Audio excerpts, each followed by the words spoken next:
Hey.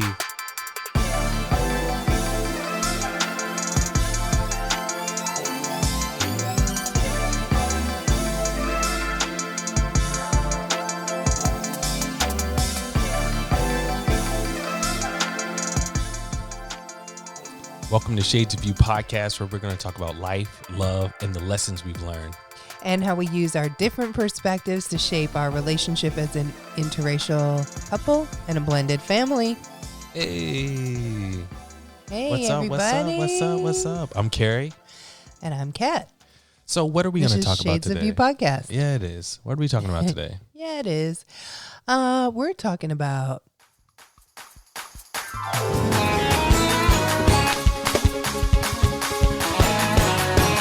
Hey, glory.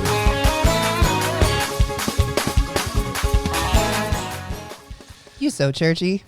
Hey, listen. This is like me all day, so I'm good. I'm good to go with this topic. Okay. So I have a few questions. Yeah. So I know that we were raised differently, spiritually, our religious backgrounds, and, now we operate in the same faith and we believe the same thing.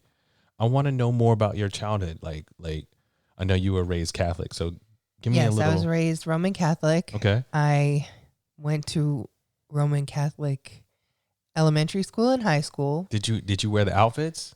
There was no uniforms. I've seen the movies, like y'all got the skirts, y'all got the socks, y'all got the. I'm not sure why, but we did not have blazers? to wear none of that. Just regular clothes. It just broke my heart. As you would say, regular degular. Regular, definitely. No, yeah, we wore whatever, but we had religion classes. Okay. I had my first communion, and I had confirmation, which is where, your face. Yeah, what is confirmation? What is that? Confirmation. So I can't remember how old you are. I want to say maybe 10 years old. Mm-hmm. You come to an age where you can decide for yourself if you want to continue to be a Catholic, if you want to be whatever you want to be, whatever you want to believe. So like it's like a fork in the road, like a crossroad, and you can just be like, nah, I don't want to believe y'all, and I can just do whatever. Pretty much. But I mean, usually in those circumstances, you're raised in a Roman Catholic household, you're going to a Roman Catholic church and school, and so typically kids are going to be like, yeah, I'll just continue. But it is an opportunity for you to really reflect and see if you believe what you're being taught. Mm-hmm.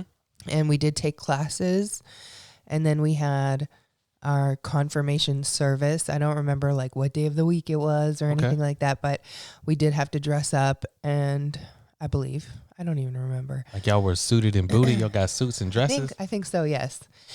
And that's when, we basically were like, okay, this is what I'm deciding to continue on in the faith. Okay. And I'm making the conscious decision to do that. It's similar to like baptism outside of the Catholic Church. Because as a child, like in the Catholic Church, you're baptized as a baby.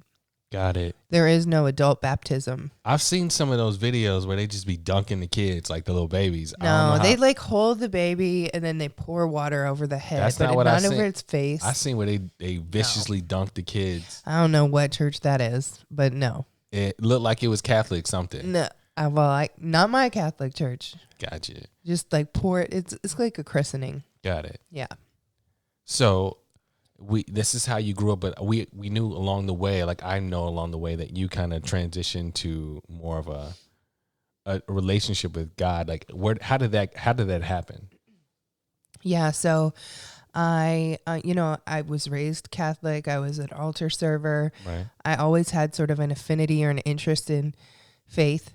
And when I, became a teenager, I started hanging around with my friends a lot, not so much going to church. Right. And then one day I was talking to someone, and they explained to me a little bit about their relationship with God. And I was like, hold on. Like, I know God loves us. Oh, this is what the person said. He was saying, I love God. He was saying, I love God. I'm like, what? Like, I know God loves all of us and he created us, but like, you love him back though? Like, him like that, where you could love him back? Yeah. I don't even know what that looks like, So then I realized I needed a personal relationship with Christ so that I could get to that place of loving him. Okay. And because I didn't feel like I knew him, you know? yeah. So that's what led you down, to this decision that, you know what, I want a greater relationship. Yeah, I started visiting a bunch of different churches. I was 21 years old, and I visited a Baptist church. Oh, Not that kind of Baptist okay. church. It was a very Caucasian You're so PC. Baptist church. You can say white. I know. It was a very white Baptist church. Not that there's anything wrong with that. It was just like very, very vanilla. Got it. It was not, there's nothing intriguing to me about it.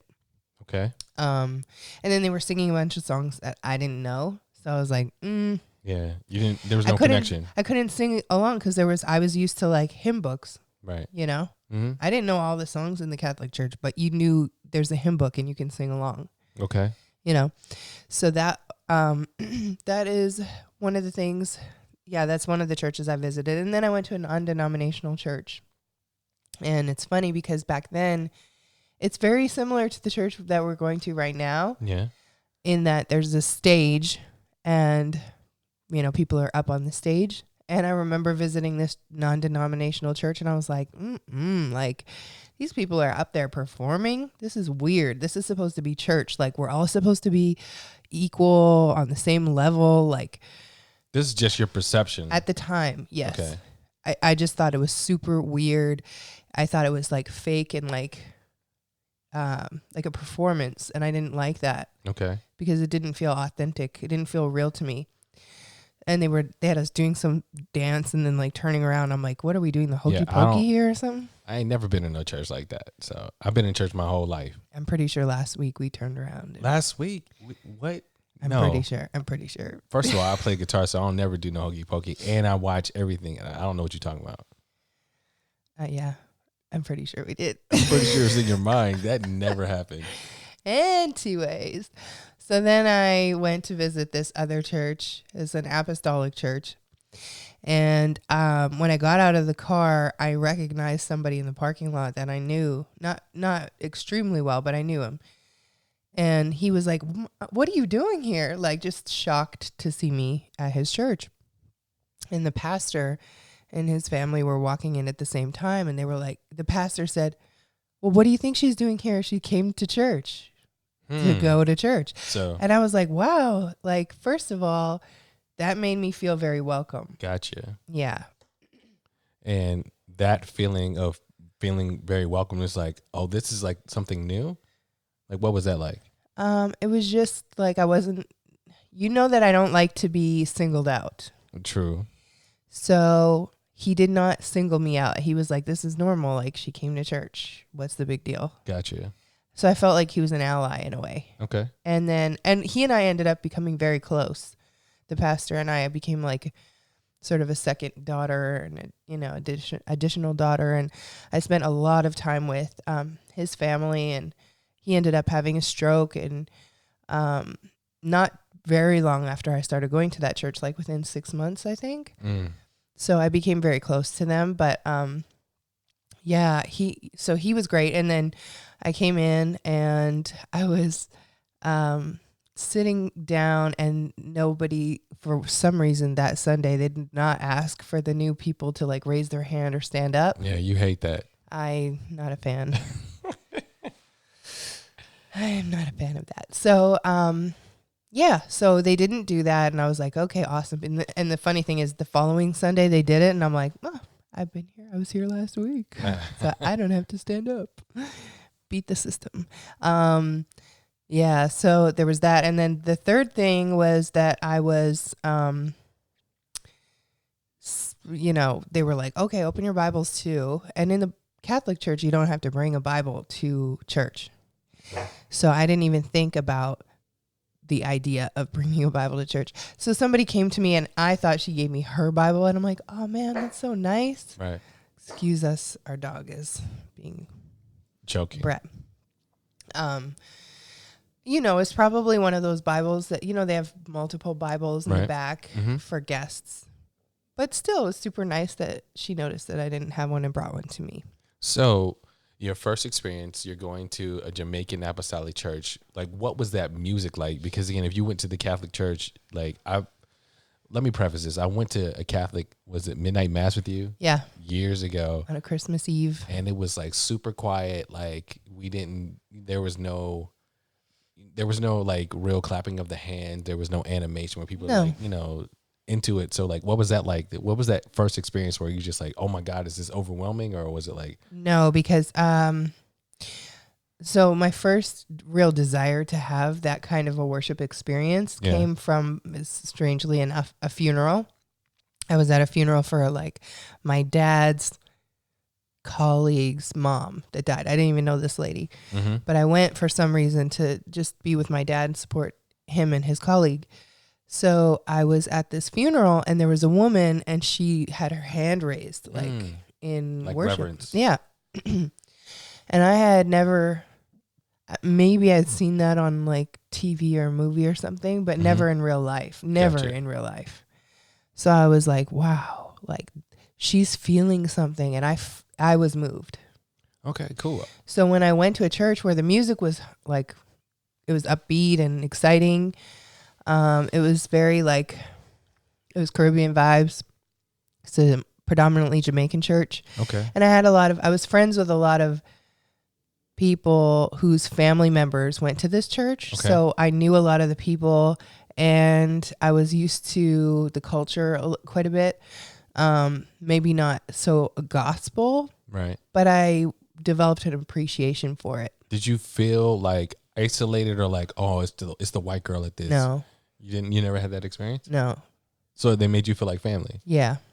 100%. I always was like included. Gotcha. And yeah. So that's where you got your foundation and like your roots to really.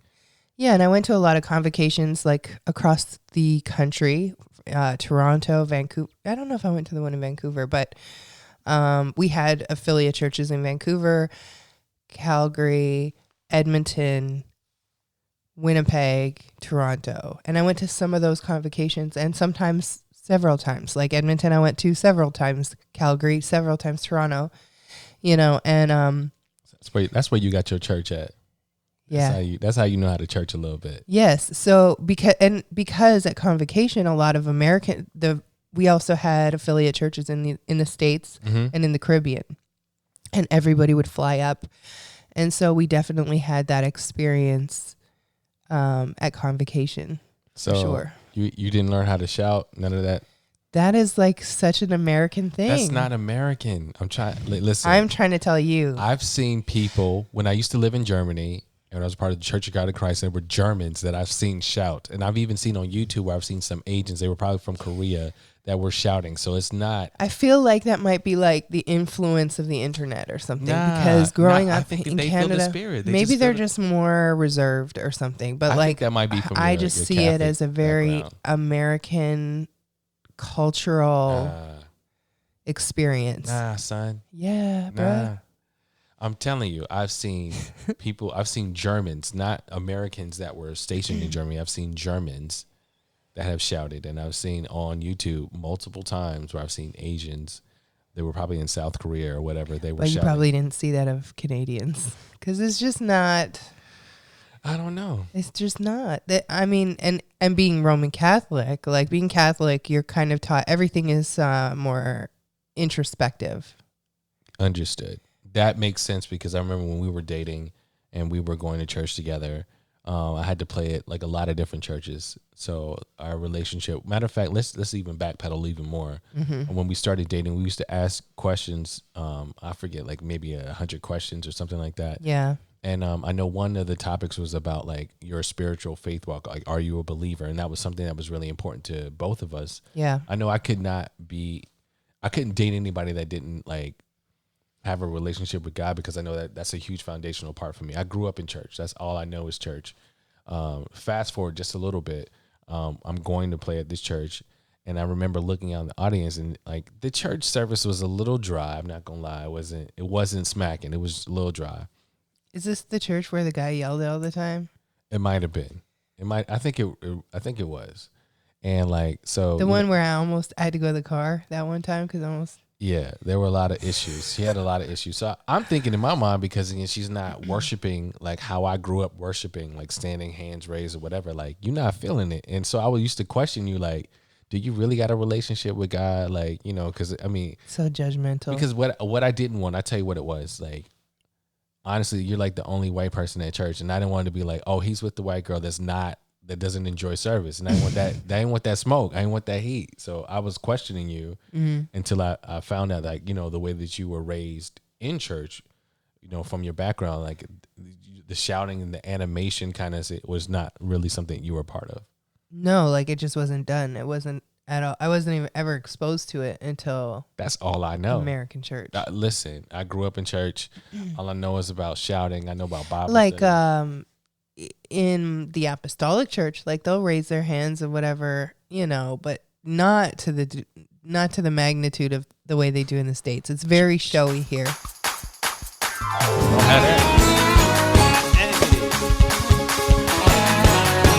One thing I can do is church. I've learned church. I can do church. Yeah. I've been in church my whole life. I was born into the church. My parents prayed. They couldn't have kids.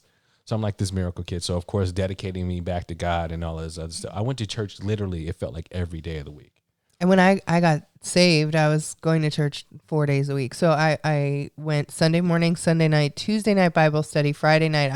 They kind of make me go to the youth group, even though I was 21 and I was but you needed older. You needed that season. Than everybody. They were just like, you should go. So I went, and then eventually I started going on Saturdays too because I started to lead like a children's ministry. So you were all in. I was all. Oh, I drove the Sunday school bus. Yeah. Well, van. It was a church van. But like once a month it was really actually more than once a month. I would say every other week. Oh, so you were all the way in. I was going and picking up all the old ladies and bringing them to church. And they loved me. Of course. They still love me when I come visit. Oh. That's true. That's true. Because when we went back to Canada and I saw like, they were like, Kathleen. They all love you. So yeah. Yeah. Got it. So a little bit more of my background, how I was raised in church. No, more about me, No, I'm just kidding. Go ahead. It's always about you. Anyway, raised in church my whole life, to the point that we used to read and pray at my house in the mornings and at night. You had to read the Bible out loud. You had to explain what you read so the way like my parents would know that you had a great understanding. Praying, you had to pray out loud. I remember like going as kids, like, so tarrying service was like something really big because tarrying service, you had to tarry for the Holy Ghost. That was something that we had to do. And when we were active during the summer, my mom would be like, oh, y'all need Jesus, and stick us in the front room and we'd be tarrying. So you had to call on Jesus the whole entire time, to the point like we knew how to play church, to the point like we were falling out and bucking. Jesus. So my mom would come in and be like, oh, y'all got it. You got it. And just let us get up so we could go play. But it was just like, we learned how to church. We learned how to have church. Yeah. I remember growing up with my cousins, like we used to play church all the time, and I wanted to be the guitar player. Funny, now that I am a guitarist, I'm a professional guitarist.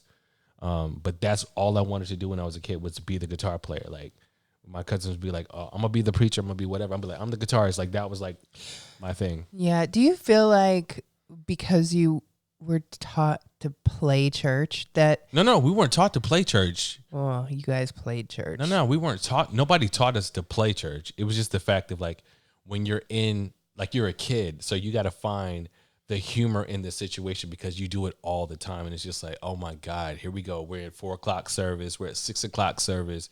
We're in church all day, all night. It's just like, you got to find the humor in it. So like what we would do is just make fun of, like, say if Sister Shirley fell out and she was bucking and she was shaking, we'd be like, oh, you remember when Sister Shirley did whatever? And we would mimic.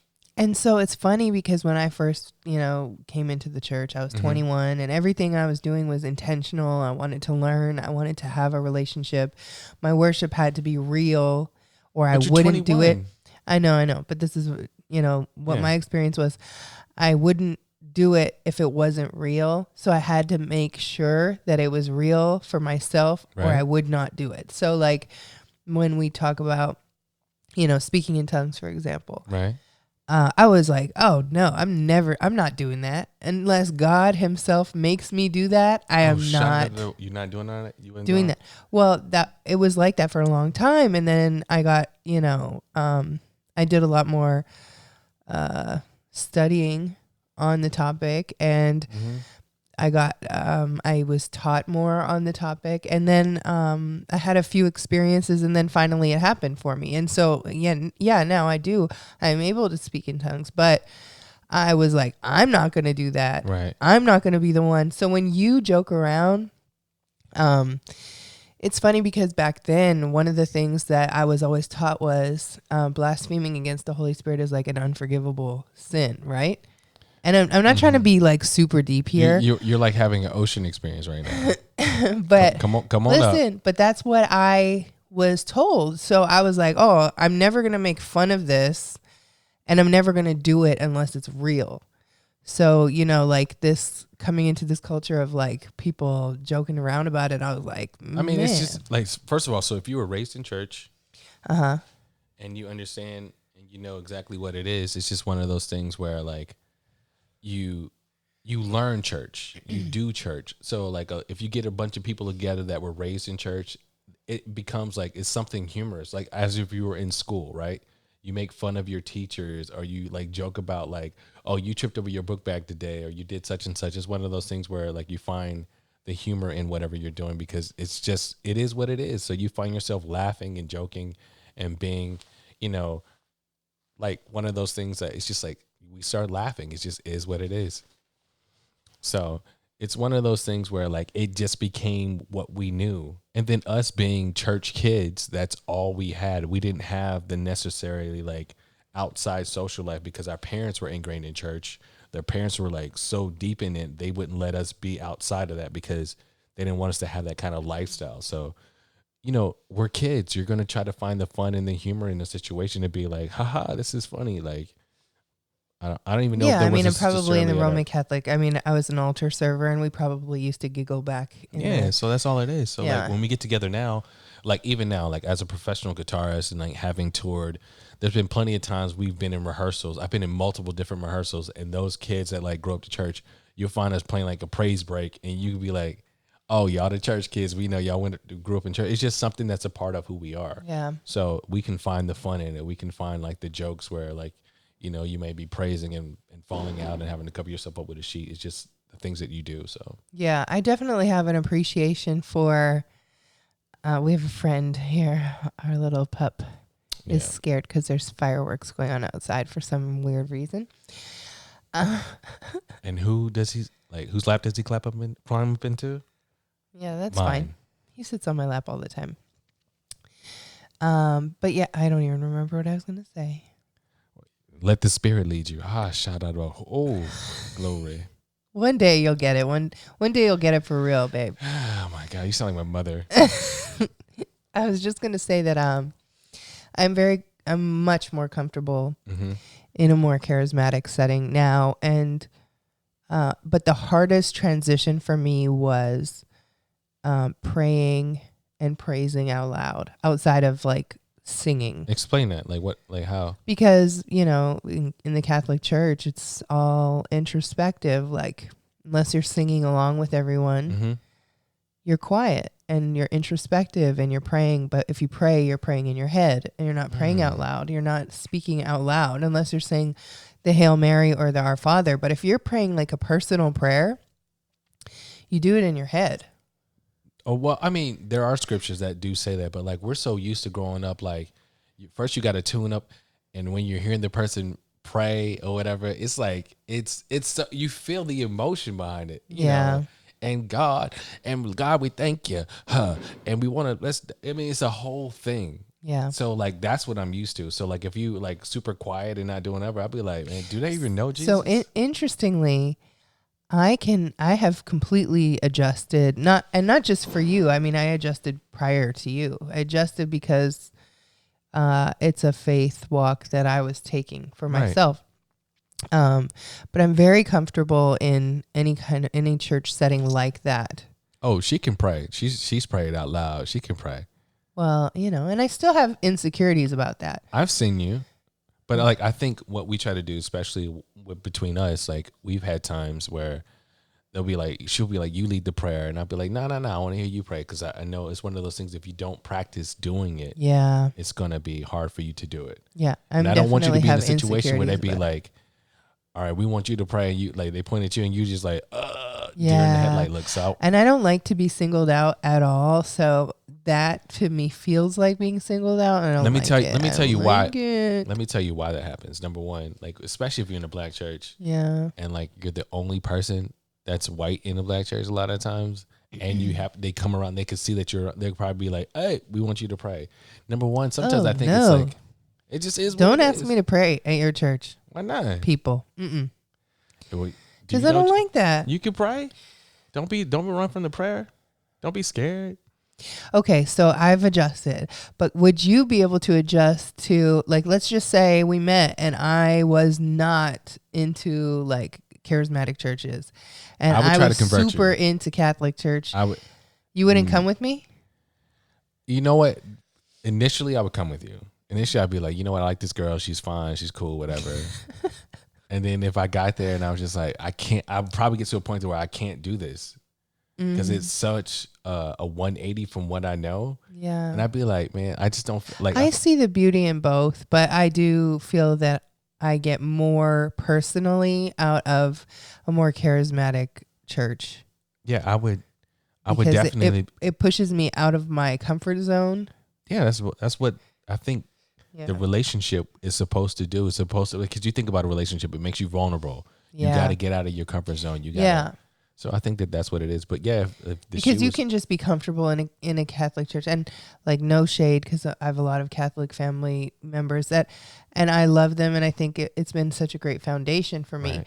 But it's easy to just be like, sitting in the pew and not listening. And I mean, you could do that in any denomination. Yeah. It's a little harder to do that when somebody's like really bringing the word, kind of like in a more of a, it's almost jarring a little bit, because sometimes it's just like they're saying it in such a way to really grab your attention. Yeah. And I'm sure that there's priests out there that have like different deliveries. Yeah.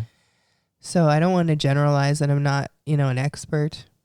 Yeah. Neither one of us are like some super theologian that we just know whatever. No, but I just know what works for me is I really just like the kinds of churches that we attend. Yeah. And I remember, I think my grandfather was probably just happy that I was in church. I can see that. I don't think that he really cared that I wasn't in the Catholic Church, but we had a family member that came up to me once, like he's like a cousin, like a distant cousin. Mm-hmm. And he was like, yeah, I heard you're going to an Apostolic Church. And I was like, yeah. And he's like, well, we hope you come back. Wow. But you know like, what? Like, if that's what you know. Aren't you just happy I'm in church? Like, aren't you just happy that I desire to know God? Understand, like, when you talk about religion, that's a very serious thing for a lot of people. Yeah. Like, some people like don't play about like, if you ain't Christian or if you ain't whatever, like, I can't really deal with you. Yeah. That brings up another good point, like that I was doing a little bit of research and I saw there are a lot of couples that pose that question, like, could you date somebody that was of a different faith or that was a non-believer? Could you do that? Like, what do you think about that?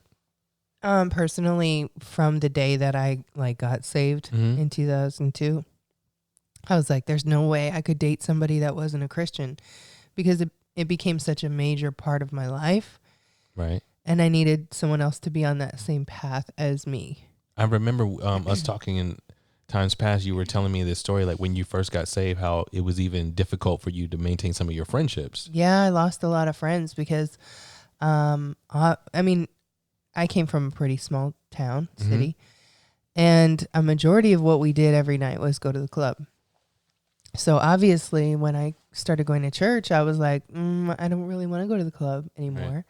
And so, yeah, I was just like, well, I'm down to hang out if you want to go to coffee or if you want to go, do something other than go to the club. Or, right. But then we'd go out for coffee, and then all they'd talk about was what was happening at the club the night before. So I couldn't really identify anymore with a lot of the things that were being talked about or the things that were, and I would have loved to have maintained a lot of those friendships, but I needed something deeper for me. So that meant that I had to focus on that. And in focusing on that, a lot of people just were like, they dismissed me or they fell away or, we distanced ourselves from each other. It's interesting that you say that because, again, that I think lends to the point that it's extremely difficult for non-believers and believers to kind of be, because, again, there are some points of interest outside of church or religion that you have in common. But if that's like something that's very serious for you, it's going to create a wedge. It's going to create a huge divide. You're not going to be able to have that kind of support that you need because let's say if I was a non-believer and you were a believer and I'd be like, where's she going every Sunday? It like all of these questions would be in my mind. Like, why is she always hanging out with these church folks? Like, what's really funny is, I got judged more than I judged anybody else when I got saved. Like, who judged you? Like, there was this one person. I'm not going to drop any names. No, I mean, you ain't got to drop names. We want the juice. There's this one person I was talking to, and she said, well, you're judging us, and you think that smoking is sinning, and you think going to the club is sinning, and you just think I'm a sinner. And I'm like, did I ever say any of that to you? So it was just her perception. Yeah, like she put it all the way on me and made this assumption of what I thought about her. And I'm like, what? So like I said, if people are dating, I think that would cause a lot of tension.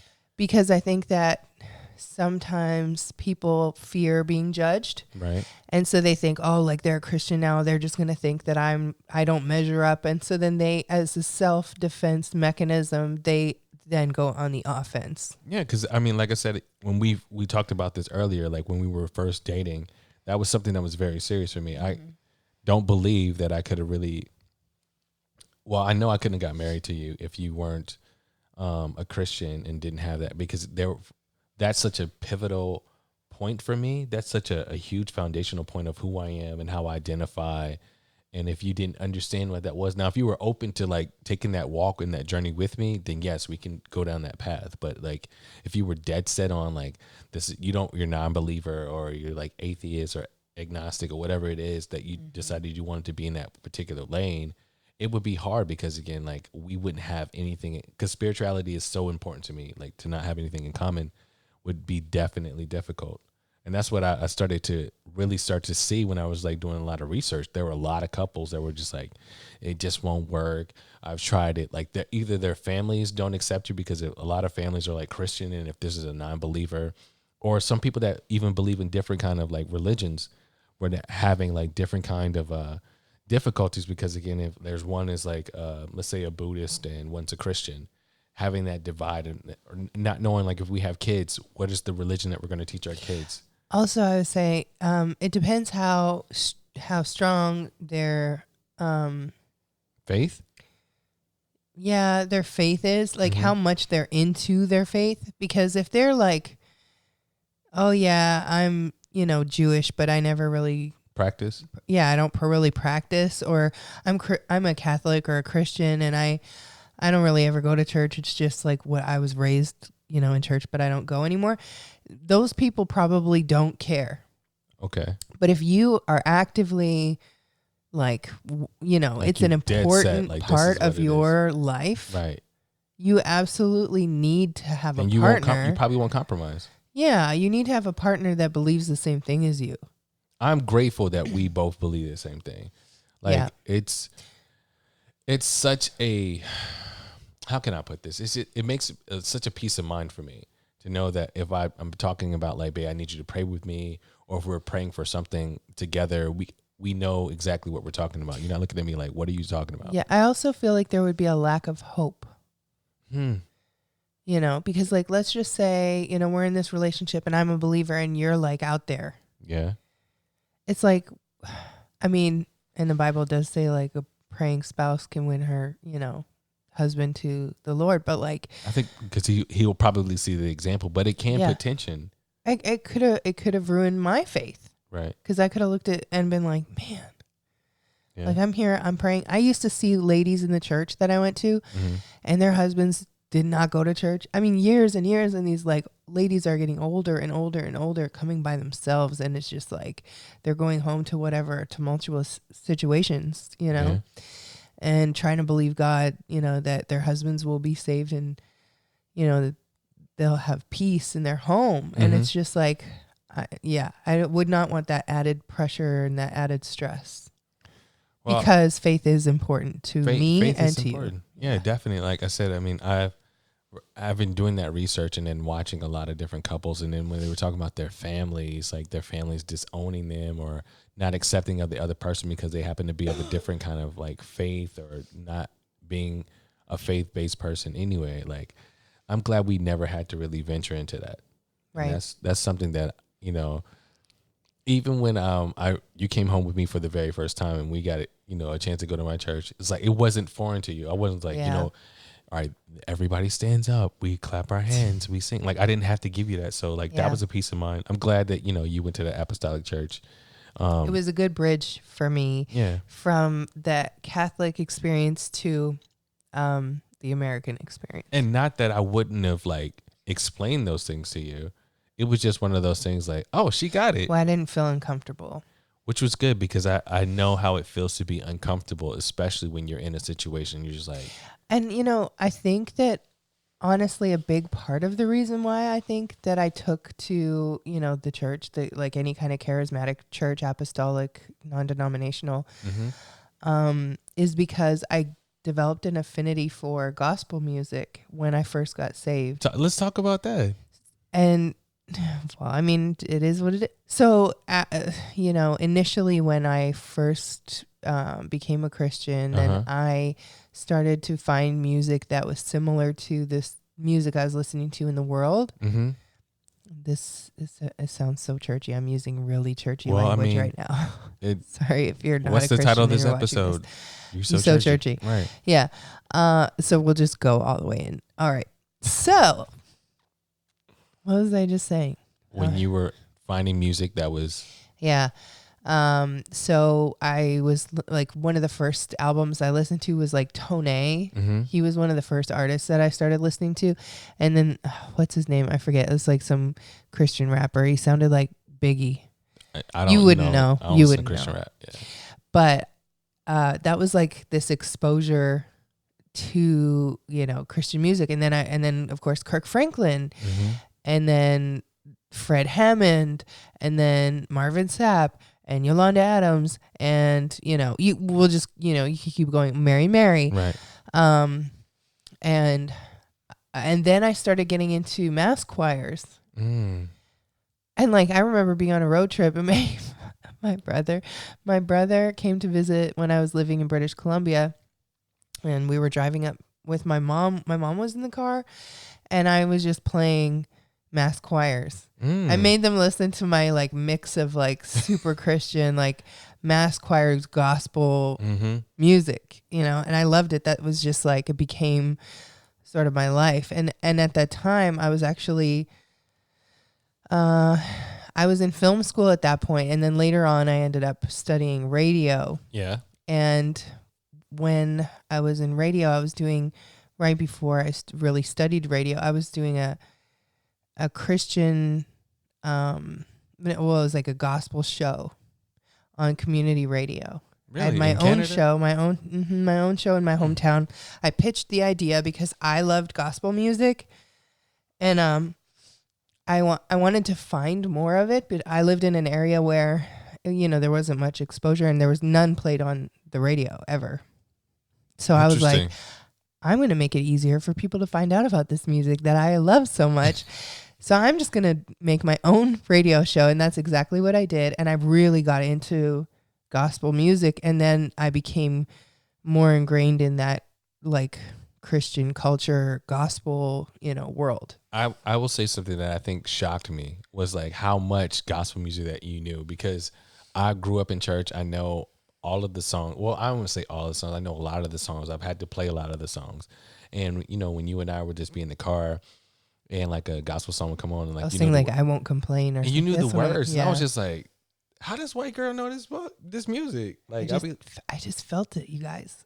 And like she could it. like she's really singing, like, you know, not just like trying to like look at her phone, look at the lyrics. Like she knew the lyrics, and that for me was just like, this white girl, like she got some real church in her. Like it was just something that was just like really blew my mind in a positive way. Yeah, I just identified with it for some reason. Yeah, I was blown away that you had like, you know, you had such an affinity for really like trying to be like, I want to get this music.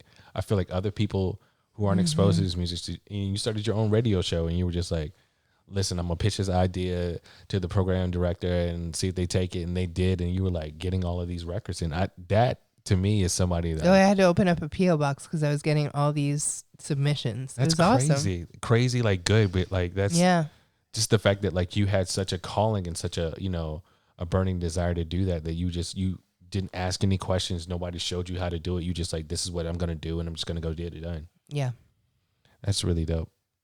Thanks.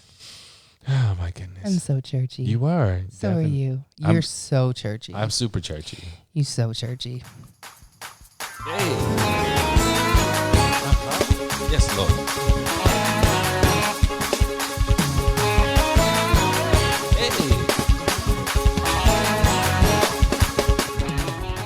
Hey. There's nothing like a good praise break. I'm trying to tell you. You guys need to tune into the YouTube channel to watch this because I made our dog Hendrix. He was shouting. He had a praise break. There's nothing like a good praise break. You can never beat that. So I think that this was like definitely a good way to kind of look into each other's, you know, background and how we were raised in church, and just like, you know, how important our faith is to us. And then just some of the dynamics that, you know, some people have to deal with. And even us when we first got together, and just understanding like, you know, how you were raised, how you referenced, you know, versus how I worship, and just those different things. I would imagine that this is a really common thing for interracial couples. Yeah, of course. That, you know, that usually, and maybe not always, but usually it's a situation where if you are, you know, faith oriented, that the two people would come from totally different walks of life. Of course. Faith, you know, walks of life. So I'm sure people will identify with this because that's a real experience, I think, for a lot of people. Yeah. And like I said, again, I mean, the purpose of our podcast is really just to share, you know, love, our life, and then the lessons that we've learned. So this is something that we've had to learn. Initially, we didn't have as much work as some people do, or so much transition, but it was just interesting to see like the work that we've done in our past in order to get to the point that we are now. Yeah. I mean, I think that I went through what I went through, and I took the path I did, you know, even for this moment. Right. So. Well, I feel like I've poured out everything in my cup. God. We're going to have to think of a different ending. No. Okay. I think that's good. I think that's like my signature thing for now, for like 2020. Comment below. Come on, like if you understand what I'm saying, like please, you get what I'm saying. Y'all feel where I'm coming from. Yeah. Or we could just say, hey guys, thanks so much for joining us. We really, really appreciate you. We hope that you subscribe to our channel. Definitely. We hope you click that notification bell if you're on YouTube, so that you could be notified for the next episode. Every time we drop that heat. And we're just really grateful that you're here with us. Yeah, thank you for being a part of our community. Like, also, check us out on Instagram and Facebook at Shades of View Podcast. We're dropping podcasts every Monday. Every Monday. For the foreseeable future. So please join us. Yeah, definitely. Be a part of our journey. We love you guys. Yes, I was about to say that. We love y'all. All right. All right, peace. Bye.